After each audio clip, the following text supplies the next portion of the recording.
Millennial home buyers have a perception that inflation and the economy are causing them to pull back and delay their home buying purchases. And as a real estate agent, you need to understand what these issues are, what the barriers are, what their perceptions are, and how you can help them overcome confidently with data and information these perceptions so that you can kill it this year. I want to share with you a survey that was just taken of millennial buyers of their biggest concerns and give you some feedback of what you and the lenders should be doing to close these buyers. So a new survey of 1,000 millennials looking to buy a home in the next year found that more than 9 out of 10 say inflation has impacted their buying plans, with more than 1 in 4 delaying their search. So what the lender needs to do, and you need to do as well, is you need to understand the trends in inflation. And I can tell you what those are. Inflation is trending down. It's expected to go back to a 2 to 3% range by 2025, and we're already seeing the early indications of that.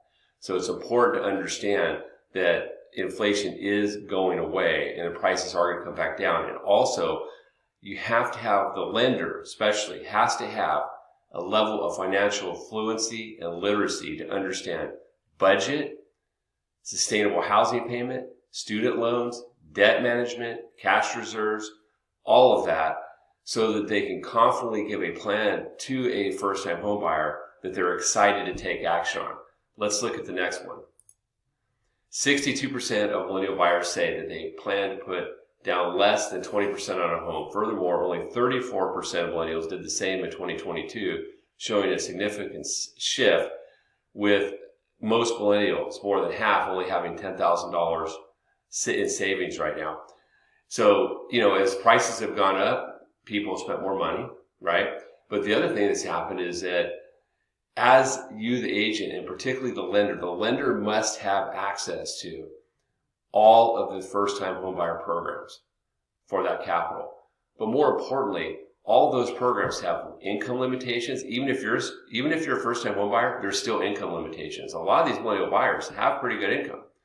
So the lender has to understand how to discuss 401k loans, house hacking strategies with the parents, gifting money, how that works, how to leverage money to create a return on investment and net worth, so that you're inspiring that millennial to go find that money to make that investment. You have to show the return on investment to overcome that, and it works really well.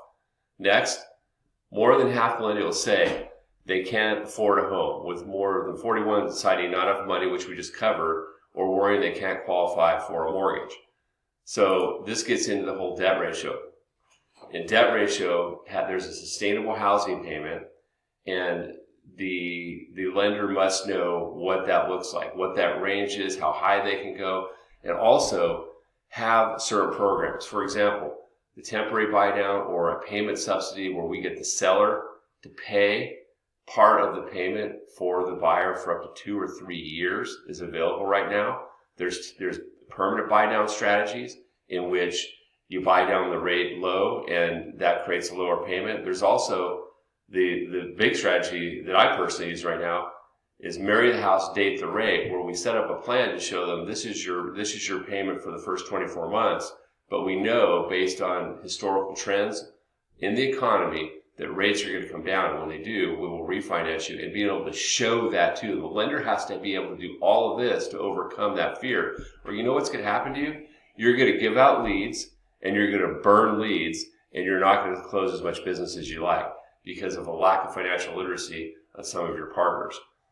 Lastly, and this is a pretty cool one too to understand, millennials say that home buying has caused stress. 44% say it negatively impacted their relationships. Most millennials have been even reduced to tears, 51% during the home search process. But despite that, 77% believe that buying a home is still a part of the American dream, with 1 in 3 don't know if it's attainable. So there's your opportunity right there as a professional to step in. So one of the big takeaways is this: as we move into this tech-based society with artificial intelligence and these competitors that are going to use this to try to automate everything, at the end of the day, do you know that the perception of first-time home buyers and home buyers in general is up. They still want to work with a live person. After the technology is over, they get frustrated. They want a live person. This is your chance to shine and explain why you and your team, including the right lending partner, can help them make the right decision in homeownership, make it stress-free, and get them into the American dream. My name is Todd Baker. I am a certified mortgage planner here in McKinney, Texas, and I help my clients and my realtor partners achieve financial independence through the purchase and management of real estate. If you are a realtor watching this video, or if you're a homeowner, please feel comfortable reaching out to me if you have any questions. I'd love to help. Thanks so much and have a great day.